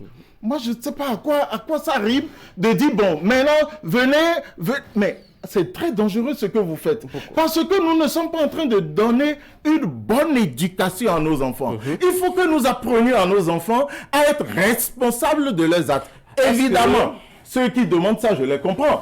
Parce que le chef de file, il n'est pas responsable, il rejette tout sur les autres. Alors, je comprends qu'on soit dans cette logique. Mais alors, si on veut vraiment faire assumer les responsabilités aux gens, est-ce que ceux qui sont actuellement en prison et que le chef d'État estime qu'ils sont suffisamment grands pour assumer les actes, ont posé des actes plus graves que ce à quoi nous avons assisté à l'occasion des élections de 2019, qui a quand même abouti à cette amnistie, les actes qui ont été posés en 2019, où on a même eu des gens qui sont décédés, qui sont des personnes qui sont mortes. Est-ce que ces actes sont moins graves comparativement à ce que ceux-là ont posé et qui sont en prison et qui ne peuvent pas avoir grâce aux yeux du chef de l'État? Je suis très à l'aise avec vous, Tanguy, vous connaissant très littéraire et très cultivé.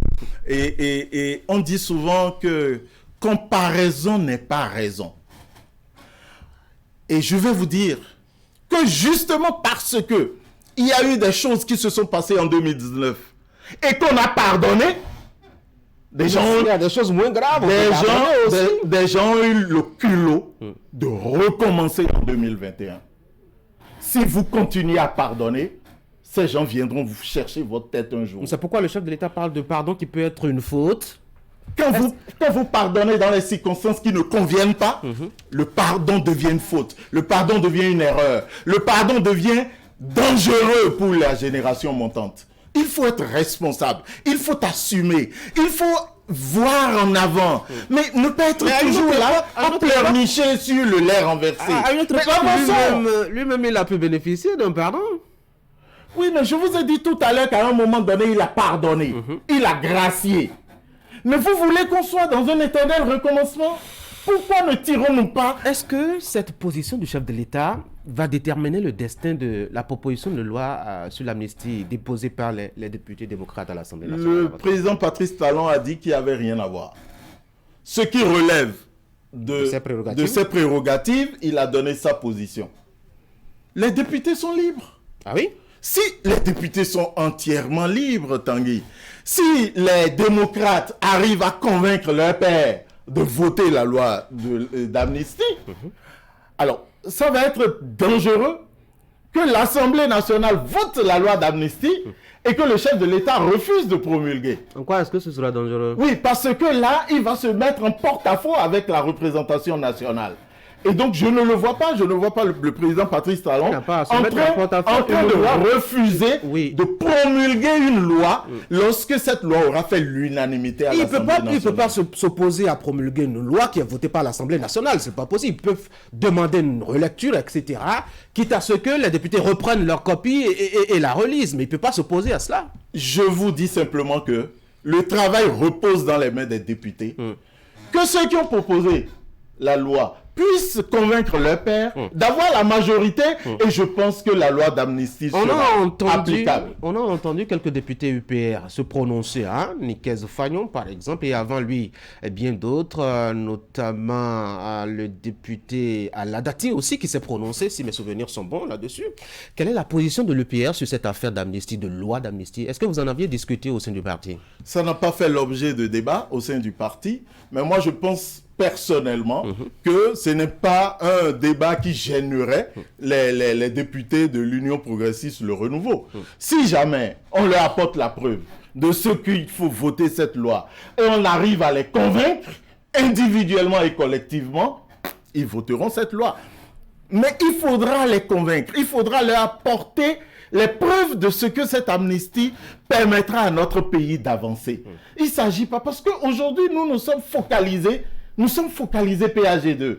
Nous sommes plein zoom sur PAG2. Et donc, si cette loi nous permet de réaliser le PAG2, moi, je ne vois pas les députés de l'Union progressiste Le Renouveau s'y opposer. Parce que nous travaillons tous les jours à l'Union progressiste Le Renouveau à l'amélioration des conditions de vie de nos concitoyens.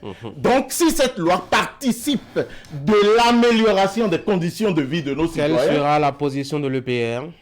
Moi, je ne vois pas. On ne peut pas s'opposer à ce que nous défendons tous les jours. Donc, il faudra nous montrer que cette loi permet l'amélioration des conditions de vie de chaque Béninois, permet d'avancer et vous verrez que ça va être la joie. J'ai beaucoup de questions, hein. Le temps il est parti, je ne l'ai même pas vu filer. Alors, une dernière peut-être pour la route, même si vous n'êtes pas député à l'Assemblée nationale, l'opposition s'inquiète à l'Assemblée nationale du niveau d'endettement du Bénin. Ça ne vous inquiète pas aussi? Alors, Tanguy, je souris. Pourquoi? Je souris simplement Ma parce question est si bête que ça. Enfin, je ne sais pas qu'on puisse être aussi pessimiste dans le jeu politique. Qu'on soit aussi pessimiste et de mauvaise foi dans le jeu politique. Comment ça? Alors, je ne sais pas si vous vous rappelez, il semblerait que des gens auraient demandé au président Félix Houphouët-Boigny pourquoi il s'endettait autant. Et le président Félix Houphouët-Boigny dit, mais est-ce que vous avez jamais vu un pays en garde à vue parce qu'il était endetté? Je ne comprends pas qu'on soit aussi... Mais ça peut nous pénaliser, ça peut engager l'avenir de plusieurs générations, ça peut compromettre beaucoup de politiques. Vous imaginez un gouvernement qui n'a pas de marge de manœuvre, qui arrive au pouvoir, qui n'a pas de marge de manœuvre parce que le pays est suffisamment endetté au-delà du seuil réglementaire. C'est un véritable problème. Je pense qu'on ne peut pas être aussi malsain d'esprit. Je vais vous expliquer. D'abord, la règle est connue, je vous ai très cultivé pour ça, on ne prête qu'aux riches. On ne prête qu'aux riches. Et ceux qui acceptent de nous prêter de l'argent, c'est d'ailleurs parce que nous avons établi un climat de confiance. Que les gens acceptent de nous prêter de l'argent. On ne prête qu'aux riches. Ça veut dire que notre pays est un pays riche, est un pays sérieux, est un pays que les gens considèrent, est un pays en qui les gens ont confiance. Vous-même, Tanguy, vous ne prêtez pas de l'argent à quelqu'un qui n'est pas sûr de vous rembourser. Premier élément. Deuxième élément, nous sommes en train de voir les projections ou les fruits de cet argent que nous avons prêté. Il est évident que lorsque nous avons construit une autoroute, lorsque nous avons construit une belle infrastructure, lorsque nous avons mis en place la G10, nous n'avons pas mis en place la G10 pour 2 ans. Nous n'avons pas mis en place la G10 pour un mandat du président Patrice Talon. C'est pour 30 ans, c'est pour 50 ans, c'est pour 100 ans. Et donc, si sur la durée, l'argent que nous avons prêté pour réaliser ces infrastructures nous permettent d'avoir le niveau de développement qu'il faut pour faire face à nos dettes, on avance. Vous avez jamais vu quelqu'un s'enrichir sans s'endetter? Ça n'existe nulle part. Ah oui? À part les gens qui ont travaillé à la fonction publique et qui ont volé de l'argent et qui sont devenus riches. Vous en connaissez? Ceux-là, c'est des criminels. Oui, j'en connais qui sont en exil aussi. Ceux-là, c'est des criminels. Mais tout homme réel qui fait un travail légal est obligé de s'endetter pour avancer. Demandez à tous les hommes riches que vous connaissez, ils vous diront qu'ils ont des dettes. Toujours, ça permet d'avancer. Vous en avez, vous, là, docteur Jacques Richard Kodjo? Si aujourd'hui je me permettais de payer toutes les dettes que j'ai, moi, personnellement, ça veut dire que je n'aurais même plus d'argent en poche. C'est pour vous taquiner en réalité. Non, mais Jacques Richard Kodjo, merci beaucoup d'être venu sur Actu Matin. Je rappelle que vous êtes orateur de l'UP, Le Renouveau, l'UP, l'Union progressiste, Le Renouveau. Merci d'être venu sur Actu Matin. Ben c'est moi. Merci infiniment. Bonne journée à vous. Ouais. Mesdames et messieurs, beaucoup d'événements, beaucoup de rubriques, beaucoup de têtes en griffe passées par ici, sur cette partie de votre émission. On va marquer la pause.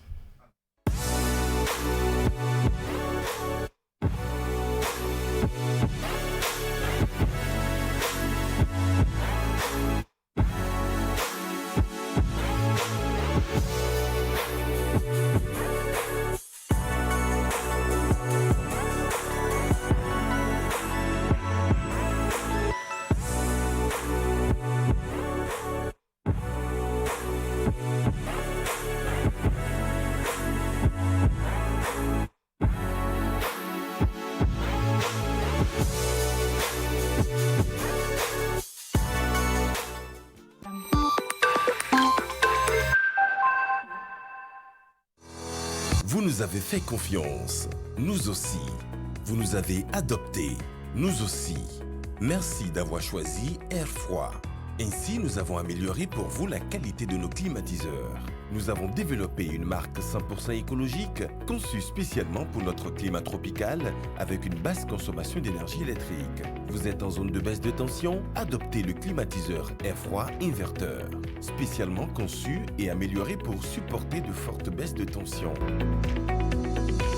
Visitez notre showroom à Cotonou, à 100 mètres de l'église Saint-Jean. Air Froid, des climatiseurs à basse consommation d'énergie électrique. Contact 61 17 63 77. Site web airfroidbenin.com.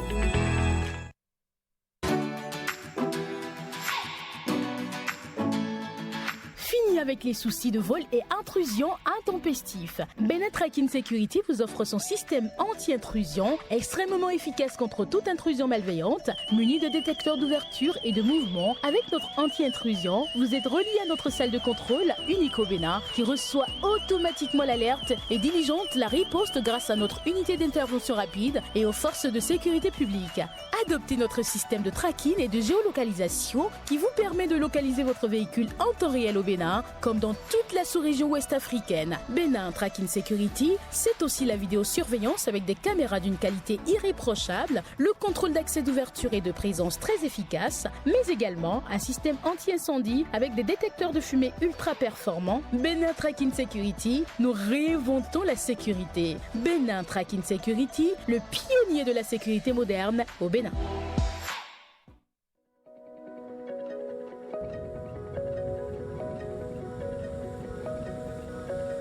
Cotonou, Paris. Un an déjà avec vous. Corsair vous remercie de votre fidélité.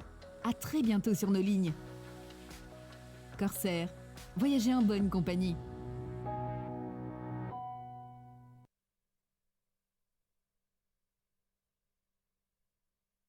Aïe, c'est qui plus ça?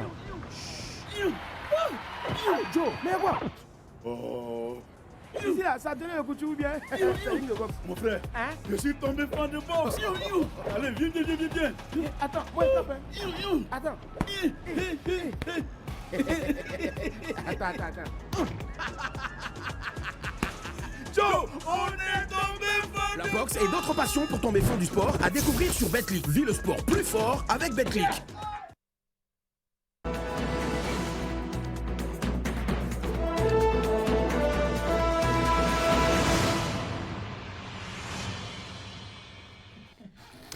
Le commentaire de ce matin est intitulé « L'après-talent démocrate ». Franck Alou, bonjour. Bonjour Tanguy. J'ai retrouvé mon équilibre maintenant. Depuis la tenue, oui, il y a un orateur qui est passé par ici.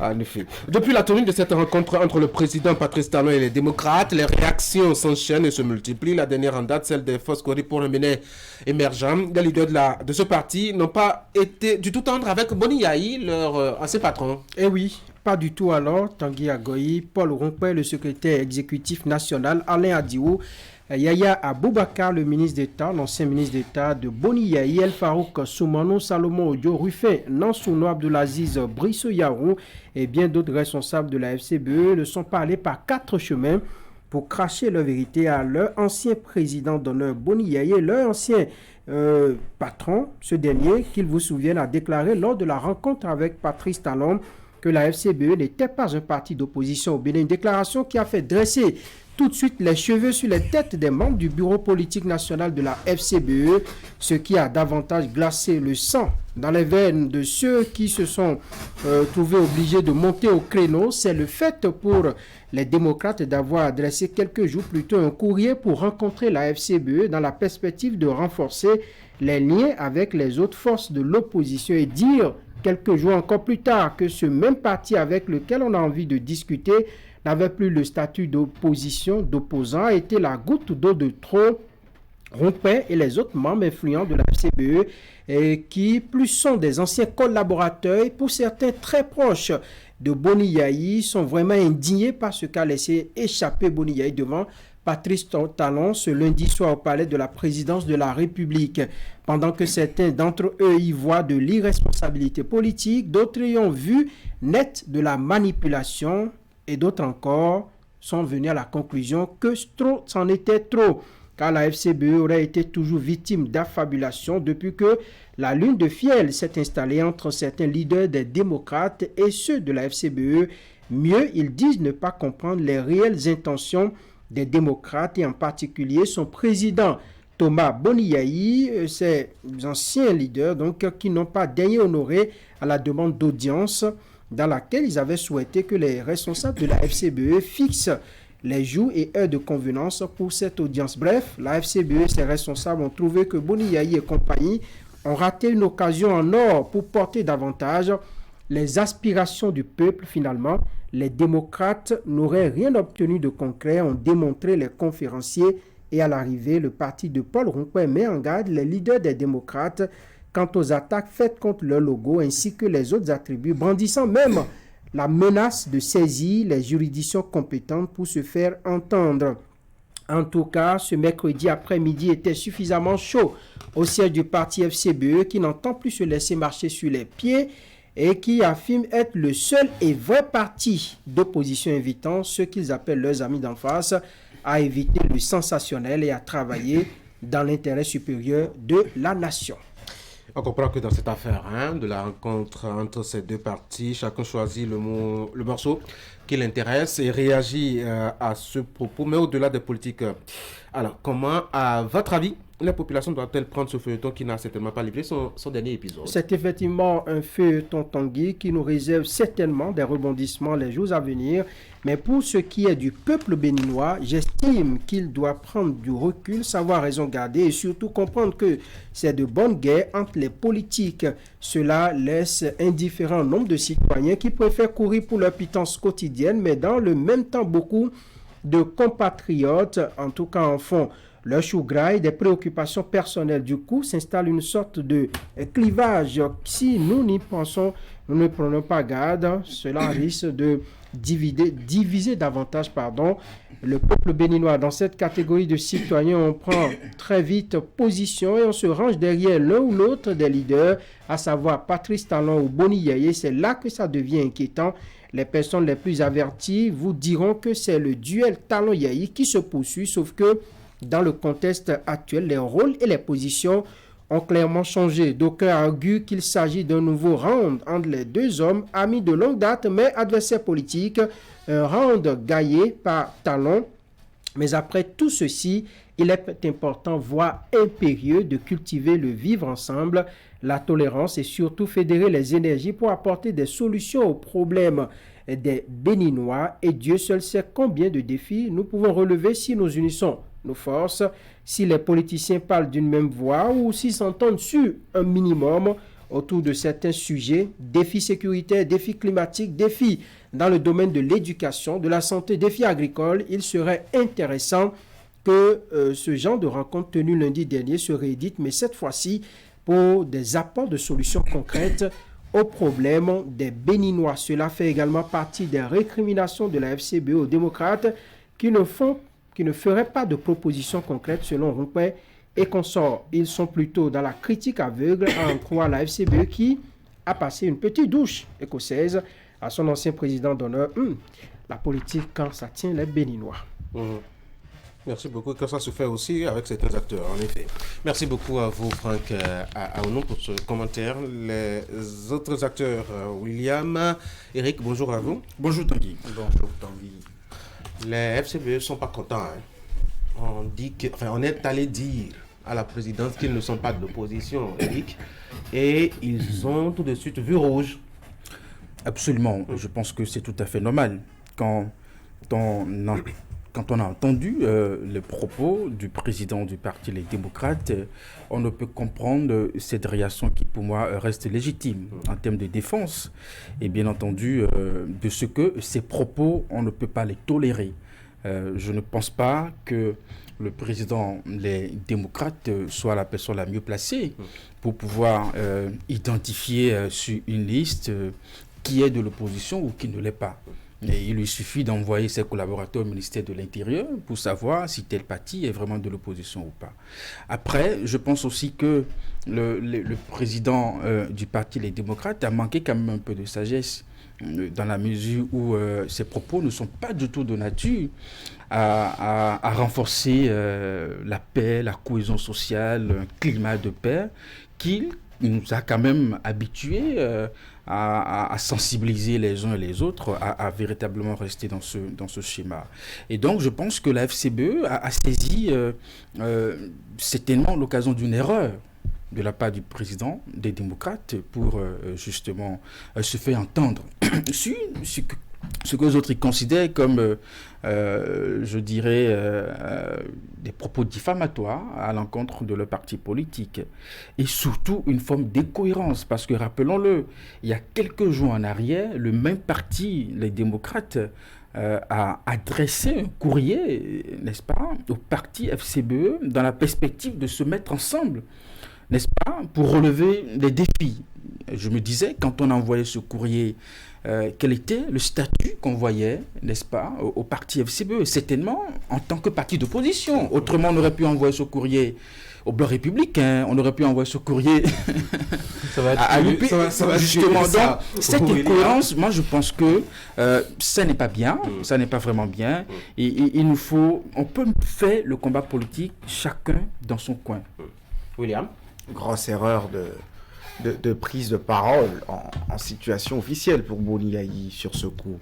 Grosse erreur également, notamment dans le contexte politique qui est celui en vogue actuellement, parce que vous voyez par exemple, le 10 novembre, il y a un courrier signé par ses soins, adressé aux responsables du parti Force Cori pour un Bénin émergent, comme étant une formation d'opposition avec des aspirations de discussion pour une certaine unification, une certaine perspective d'unification de l'opposition. Et quand 2 jours ou quelques jours après, pas 2, quelques jours après, on se voit dire des choses comme ça, comme disant qu'un parti n'est pas de l'opposition, c'est bien normal. Paul Rompé a brandi le récépissé qui a été délivré par le ministère de l'Intérieur après leur déclaration officielle, comme le veut le statut de l'opposition au Bénin, après leur déclaration comme étant parti de l'opposition. Et il a même dénombré le nombre de partis qui existent dans l'opposition. Donc, je légitimement avec les responsables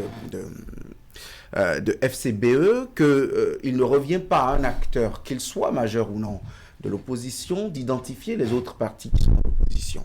Quand j'ai fini de dire ça, je comprends également un peu les responsables du parti FCBE. Vous savez, quand on est obligé de démontrer qu'on est de l'opposition, c'est difficile. Il y a un petit problème. Il y a un tout petit problème. Quand on est obligé de montrer, quand on a besoin de dire que c'est parce qu'on a échoué à des élections. En dehors du récépissé, est-ce qu'ils avaient besoin véritablement d'aller vous convaincre autrement qu'ils sont de l'opposition? C'est déjà établi au ministère de l'Intérieur, vous l'aviez dit. Et est-ce que se taire sur ce genre de déclaration, ne pourrait pas entretenir la confusion? Ils ne sont pas en train de réclamer ou de réaffirmer qu'ils sont de l'opposition. Ils veulent bien éviter un quiproquo à partir de ces déclarations, non? Je suis parfaitement d'accord et il faut lever les équivoques. Mais est-ce que vous avez suivi les 10 minutes d'intervention de Paul Rompé? Est-ce que vous avez suivi la déclaration liminaire de 7 minutes? Est-ce que vous avez écouté Alain Adiou sur 5 minutes, El Farouk Soumanou sur 5 minutes, Aboubakar Yaya qui ne parle jamais sur 7 minutes? J'ai écouté chaque phrase de ces responsables des FCBE et tel qu'on parle aujourd'hui de Boni Yayi dans la chapelle FCBE, et quand ceux qui aujourd'hui revendiquent le logo Cori sont ceux-là qui, à l'origine, n'étaient pas forcément les figures de proue de cette formation politique créée un peu avant la gouvernance de Yayi, qui en alliance a porté Boni Yayi comme leader charismatique et tributaire de son bilan, et qu'après, ils sont obligés de justifier que ce n'est pas c'est pour éviter d'aller en guerre qu'ils ont été obligés de se désolidariser de Boni Yayi. Aujourd'hui, c'est un peu comme s'ils ont un héritage mal acquis qu'ils sont obligés de défendre, et c'est peut-être dans cette posture que Boni Yayi, nostalgique de ses rapports avec le parti, à dire ce qui n'est pas. Oui, Franck. Vous avez beau être nostalgique, sentimental, vous avez beau avoir de petits problèmes avec vos anciens collaborateurs. Aujourd'hui, la FCBE est considérée comme un parti d'opposition. Et c'est d'ailleurs ces bouts-là de Boni Yayi qui donnent l'occasion aujourd'hui au FCBE de dire qu'ils sont les seuls partis d'opposition.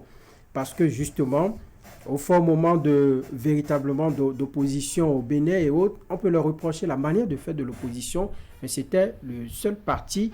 Vous vous rappelez que c'était les Forces Cori pour un Bénin émergent qui sont devenus plus tard la FCBE, la Force Cori pour un Bénin émergent, parce qu'on a voulu se départir un peu de tout ce qui se faisait dans la marmite FCBE, le panier à crabe et tout ce que vous saviez. Mais aujourd'hui, je crois que c'est une erreur monumentale que Boni Yayi a faite devant Patrice Talon en déclarant que la FCBE n'est pas... On peut dire peut-être que les actions, la manière de faire de l'opposition, nous ne sommes pas d'accord, mais on ne peut pas affirmer que la FCBE n'est pas un parti d'opposition. C'est pas bien pour un ancien président, pour quelqu'un qui connaît un peu comment les institutions fonctionnent, comment l'administration fonctionne, mais les autres, ils ont bien fait de brandir la preuve qu'ils sont partis d'opposition, parce que quand vous allez au ministère de l'Intérieur aujourd'hui, ils sont logés à la même enseigne, les démocrates, que la FCBE, parti d'opposition. Et donc pour un chef d'État qui connaît un peu, qui a été garant, voilà, du respect des lois, du respect des normes administratives, qui a été garant. Le chef d'État est le président de parti d'opposition, d'un parti mais politique. Il agit en tant que tel. Oui, mais un ancien chef d'État qui a été garant du respect des lois, de tout ce qui concerne les normes de l'administration, je pense que c'est une grosse erreur.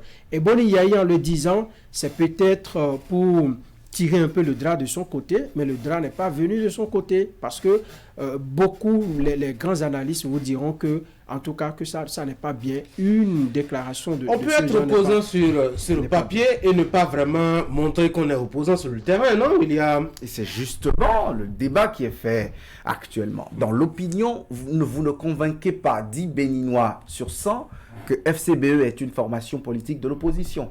Parce que déjà se départir de la personne de Boni Yayi, voir Boni Yayi être contraint à un moment donné d'abandonner un héritage politique comme FCBE, c'est qu'il y a un profond malaise, et on a traité ces messieurs dans l'opinion comme étant des gens qui à un moment donné ont gobé à un autre appât autre que Boni Yayi, parce qu'ils n'étaient plus aux affaires justement.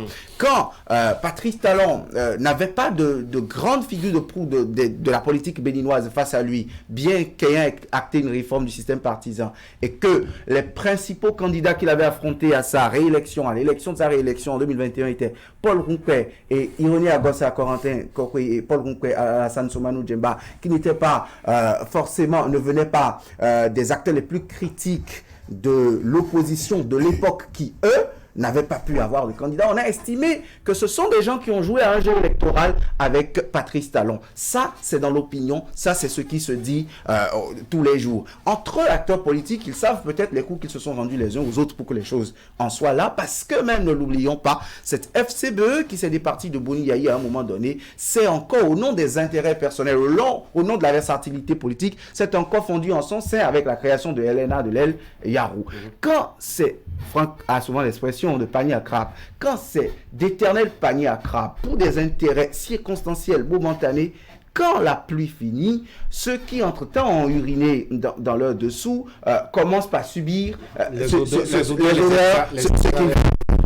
Eric, vous savez, ici, quelqu'un se prononce. Tous nous savons qu'on vous appelle Tanguy Agoyi et va déclarer et remet en cause votre nom et puis votre prénom. Je suis sûr que vous allez réagir. C'est de ça qu'il est question. Quel est l'intérêt pour Boni Yayi d'affirmer que la FCBE n'est pas un parti d'opposition, si ce n'est peut-être pas l'expression, d'une vengeance. Non, mais laissons les problèmes internes au niveau de chaque parti.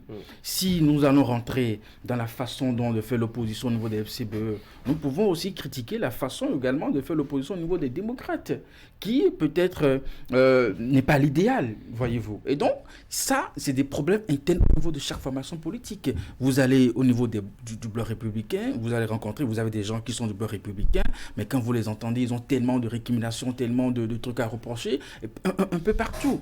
Ici, il est question d'un président de notre parti qui, quelques jours plus tôt, a montré sa volonté d'échanger avec ce parti politique, mais qui après estime que ce parti n'est pas de l'opposition. C'est grave, c'est de ça qu'il est question. C'est ce qu'il faut condamner, il ne faut pas encourager ça.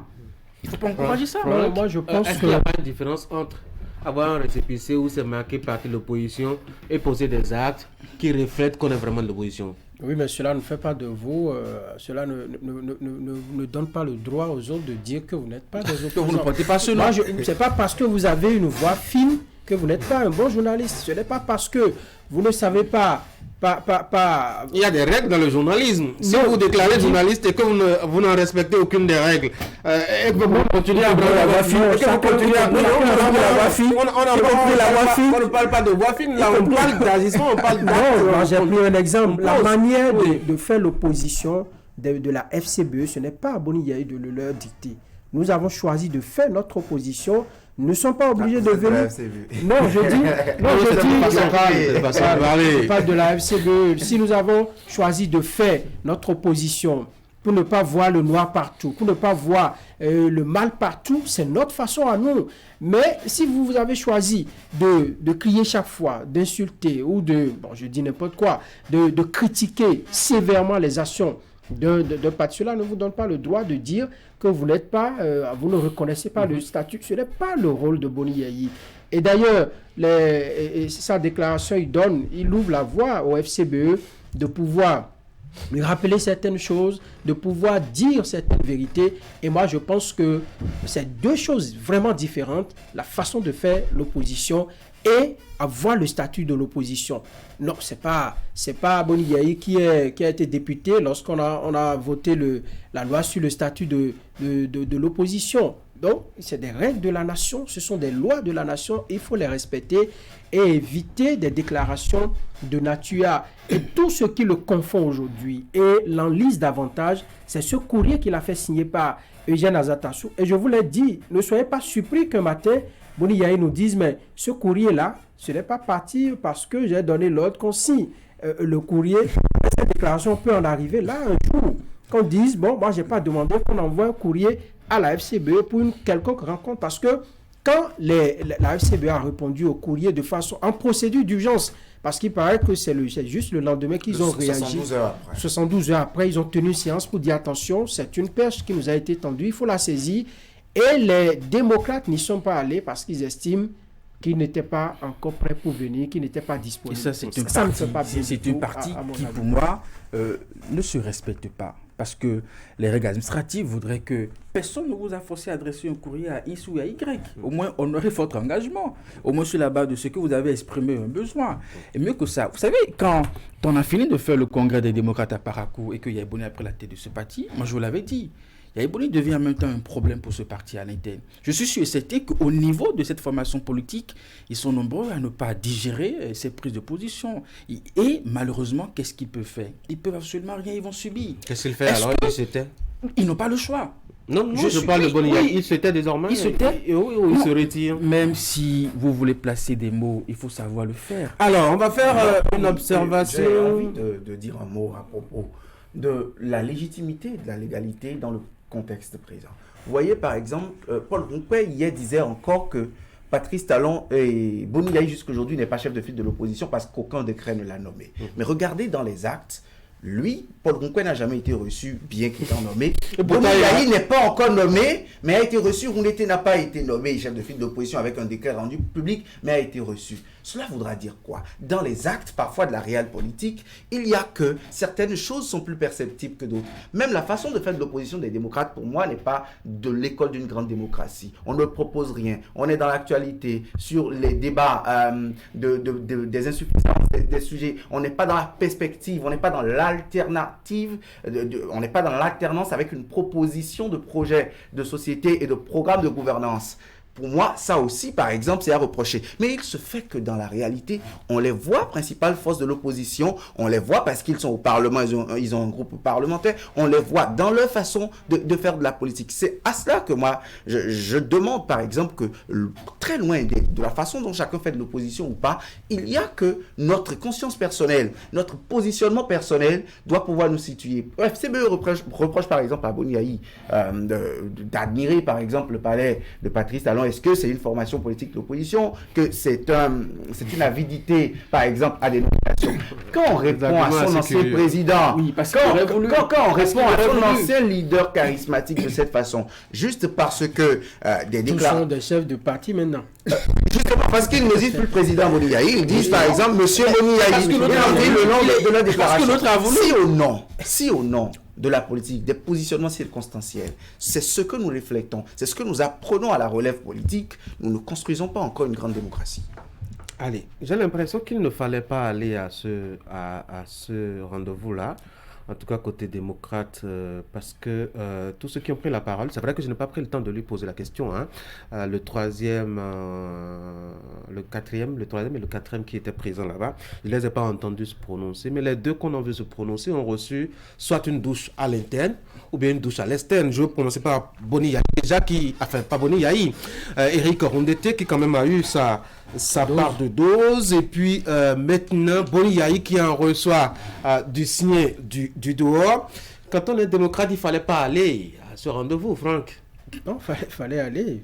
Non, mais on en sort douché, visiblement. Oui, on dit quand on vous appelle, on ne refuse pas chez nous en Afrique. On ne refuse pas l'appel, mais c'est ce qui suit peut-être l'appel, le contenu de vos discussions qu'on peut peut-être rejeter. Moi, je pense que la rencontre devait donner, en tout cas, l'occasion aux démocrates de monter leur code en grille de popularité, de changer un peu la vision des choses, ainsi de suite. Mais ça n'a pas vraiment été le cas. Et c'est là que j'apporte de l'eau au moulin de ceux qui pensent que Patrice Talon a pris le dessus, même si William n'est pas trop d'accord lorsqu'on le dit. Patrice Talon a pris le dessus. C'est un round qu'il a gagné tout simplement parce que sont sortis... Un chef d'État, ça prend toujours le dessus, surtout quand on est au palais. Et oui, c'est lui qui a le monopole de la discussion. On a vu Boniyahi qui s'est envolé avec la colère et tout dans ce pays. Ce qu'il disait n'était pas forcément orthodoxe et tout. Mais quand il sort, on dit oui, le chef de l'État a dit les 4 vérités. Le chef de l'État a dit ci, a dit ça. Donc en réalité, c'est l'ascenseur qui est retourné aujourd'hui à Boniyahi. Et s'il ne fait pas davantage attention, je crois que, comme l'a dit Eric, sa présence à la tête de ce parti, les démocrates, va desservir plus que ça va servir les démocrates. Fallait-il aller au palais de la Marina lundi, quand on voit un peu tout ce qui en sort ou en ressort? Ah oui, il fallait y aller. L'opportunité de la rencontre, elle est certaine. Mais ce qui en ressort, c'est de l'ordre normal des choses. Quand on se targue d'être principale force de l'opposition, on a avec soi tous ceux qui sont frustrés de la gouvernance en place, mais on prend également des... écoutez, Franck a parlé de douche écossaise, mais on prend également des coups. C'est ça aussi être un acteur de premier rang, que ce soit du côté de l'opposition ou de la mouvance. Un peu comme ils ont listé des récriminations à évoquer à Patrice Talon, ainsi leurs agissements, leurs mots, les phrases qu'ils sortent, les contextes politiques, les allégations qu'ils font, leur reviennent. Et c'est ça le rôle, c'est ça le jeu démocratique en fait. On n'a pas à s'étonner de ça. Maintenant, ils ont à préparer davantage certaines interventions désormais, quand ils doivent aborder certaines questions. Parce que quand on est parti politique, les questions qui touchent à l'unité nationale, les questions qui touchent aux secteurs vitaux, les questions qui touchent aux institutions, les questions qui touchent à l'État, à l'image du pays, il faut y prêter attention. Je pense même que dans la méthode prochainement, pour avoir déjà reçu une audience avec Patrice Talon, il faut désormais privilégier maintenant les voies de recours internes, parce qu'à l'interne, on commence par s'écouter au lieu d'aller maintenant commencer par l'international. On va finir. J'ai le même sentiment que vous. Et là, on peut se poser la question. Est-ce que la rencontre a été vraiment préparée? Est-ce que la rencontre a été préparée? Est-ce qu'on s'est mis d'accord sur les questions qu'il faut poser, la façon dont il faut vraiment poser ces questions? On ne va pas le rappeler. Il y a 2 forces en présence. Et quand on est en politique, chacun cherchera à coup sûr à prendre le dessus. Et c'est là que l'intelligence y entre. Ce n'est pas parce que vous avez des éléments de raison qui vous profitent, n'est-ce pas, que cela vous donne de facto l'intelligence de pouvoir les utiliser. Moi, j'ai estimé que la façon dont le président des démocrates a lancé ce débat sur sa page Facebook, cela pouvait profiter au parti. Mais aujourd'hui, on se rend bien compte que c'est le contraire. Parce que ils n'ont pas su vraiment utiliser ces éléments à leur avantage. La question qui a été posée, la réponse du chef de l'État montre aisément que la question n'était pas véritablement bien préparée, c'est peut-être venu comme ça. Et aujourd'hui, j'imagine bien quelle est l'atmosphère au niveau de ce parti. Après cette rencontre, il y aura forcément un sentiment de culpabilité. On va se rejeter des torts.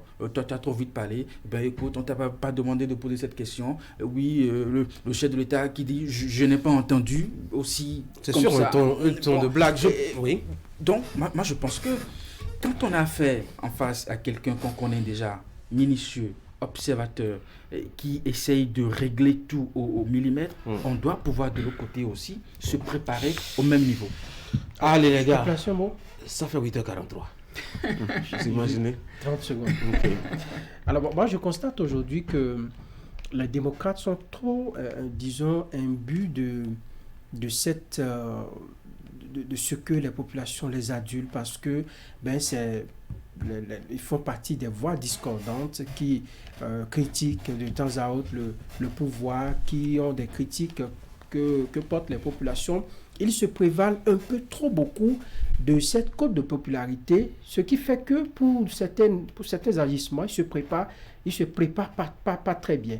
Parce que les déclarations que nous avons enregistrées au palais, franchement, pour un parti d'opposition qui vise loin, qui vise à arracher le pouvoir en 2026, il ne faut pas donner l'occasion, il ne faut pas faire des erreurs sur lesquelles le régime en place va surfer pour davantage vous montrer que vous ne faites pas bien. Il faut préparer davantage et qu'il faut que l'entourage de Boni Yayi lui donne de petits conseils pour lui dire attention, pour telle ou telle chose, nous devons le faire. Parce que avant que Boni Yayi ne vienne à la tête de l'État, nous avons vu qu'il y a une certaine prudence dans leur manière d'agir, une certaine démarche que moi j'ai appréciée. Ça vous embête que Boni Yayi revienne à la tête du parti? Non, pas du tout, du tout. Moi je pense qu'au-delà peut-être de l'impréparation, c'est possible qu'ils ne se soient pas préparés. Je ne sais pas à quelle heure ni quel jour le courrier a atterri sur la table de leur secrétariat ou de leur secrétaire pour les inviter à cette rencontre. Donc ils n'ont pas certainement eu le temps de préparer, c'est possible.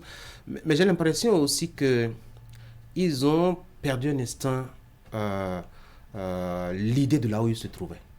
Il y avait un peu trop de détente quand vous observez un peu les démocrates, un peu trop de détente dans leur attitude qu'au niveau du chef de l'État qui est resté coincé dans la chaise. Vous voyez, il n'a pas bougé, même dans ces démonstrations.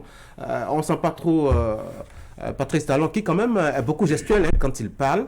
On ne l'a pas beaucoup senti bouger. Donc j'ai l'impression vraiment que ils se croyaient dans un cadre un peu plus détendu et ils ont lâché des blagues en réalité ou ils ont lâché des phrases qu'ils n'ont vraiment pas prises au sérieux mais qui aujourd'hui est en train de se retourner contre Eric. Même si ce qu'on peut considérer comme acquis aujourd'hui, aujourd'hui la balle est dans le camp des démocrates.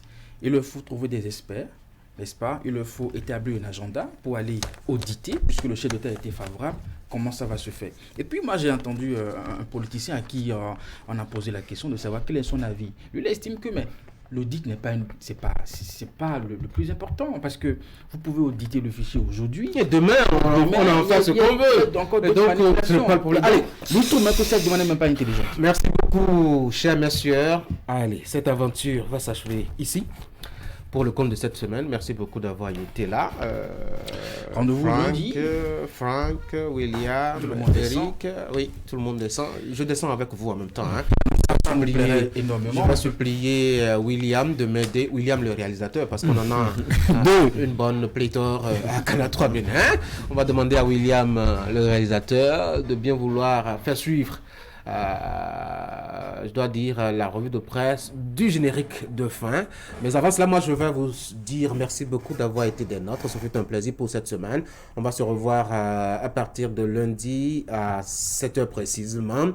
Je vous souhaite de passer de très bons moments en compagnie des programmes de Canal 3 Bénin. Surtout ne zappez jamais Canal 3, c'est la télévision qui vous guérit de vos maux. Allez, voici la revue de presse.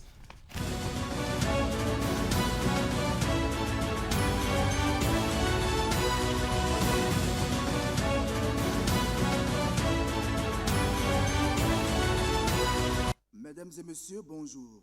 Au lendemain de la rencontre entre le chef de l'État Patrice Talon et une délégation du parti d'opposition Les Démocrates, conduite par son leader, l'ancien président Boni Yayi, Les langues se délient, nous informe le pays émergent qui constate qu'à moins de 2 ans des élections, l'opposition béninoise est divisée.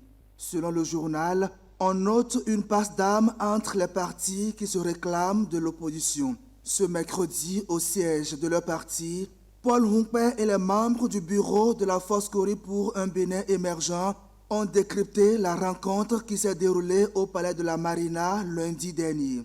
Rencontre au cours de laquelle le président du parti Les Démocrates a déclaré que la FCBE n'est pas de l'opposition.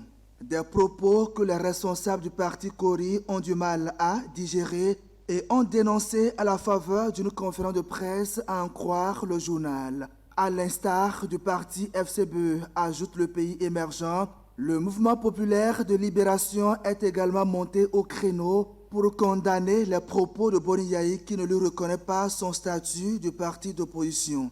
Et pourtant, selon le président du MPL, il y a quelques jours, le même personnage les a saisis et leur a demandé une audience à l'effet du regroupement des partis de l'opposition en vue des prochaines élections.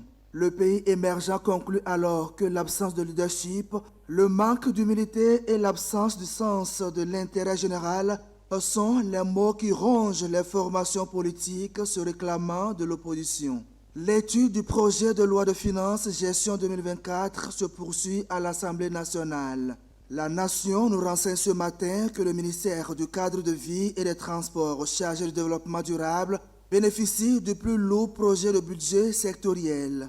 Les crédits ouverts sont évalués à plus de 410 milliards de francs CFA pour la poursuite de la mise en œuvre diligente dans le secteur des projets majeurs du programme d'action du gouvernement 2021-2026. Ces ressources budgétaires battent le record de celles de tous les ministères sectoriels. Pour le quotidien du service public, jamais aucun ministère n'a présenté un aussi lourd projet de budget depuis le démarrage des travaux budgétaires au titre du projet de loi de finances gestion 2024.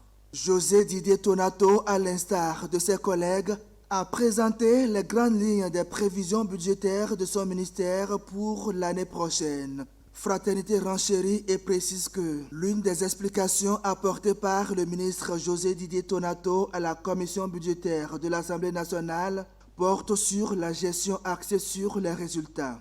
En effet, selon le journal, le ministère du Cadre de vie et des Transports chargé du développement durable a adopté une stratégie managériale qui embarque l'élaboration, la réalisation et l'évaluation permanente des outils opérationnels de planification et de gestion, tout en renforçant les capacités des acteurs de la chaîne de l'évaluation et l'exécution du budget. Ceci passe également par la consolidation de la décentralisation avec la mise en œuvre du plan de décentralisation et déconcentration 2020-2024 et surtout la prise en compte de la réforme de l'administration territoriale. Selon le ministre José Didier Tonato, dans la colonne de Fraternité, les 4 recommandations de l'Assemblée nationale issues de la session budgétaire 2023 ont été traitées comme ci-après. 2 ont été mises en œuvre, une est en cours d'exécution et une non réalisée. Sur un autre sujet, le matinal nous apprend que l'Ordre national du Bénin va s'enrichir de 2 nouvelles distinctions spécifiquement réservées aux forces armées béninoises. Il s'agit de la médaille de la défense nationale et la croix du commandant, 2 médailles militaires créées pour les personnels des forces armées béninoises, peut-on lire dans les colonnes du journal. C'est l'une des décisions issues du Conseil des ministres tenu le mercredi 29 novembre 2023. Ces 2 distinctions, précise le matinal, récompensent de braves soldats aussi bien en vie que décédés en mission pour la République. Cette décision est l'expression de la solidarité nationale patente envers ceux qui sont chargés de veiller sur la nation. Selon le Canard, elle intervient pratiquement 1 an après l'adoption d'une loi majeure pour les forces armées béninoises et est de nature à redorer toute sa noblesse aux soldats. L'instauration de ces 2 médailles, selon le journal, vient davantage renforcer le sentiment de reconnaissance envers le travail des personnels des forces armées et qu'elle consolide le nouveau cadre légal moderne qui apporte un peu plus de couverture aux militaires, en même temps que cela contribue à conférer toute la dignité à ces corps et un certain zèle au sein de ces corporations. Merci de votre aimable attention.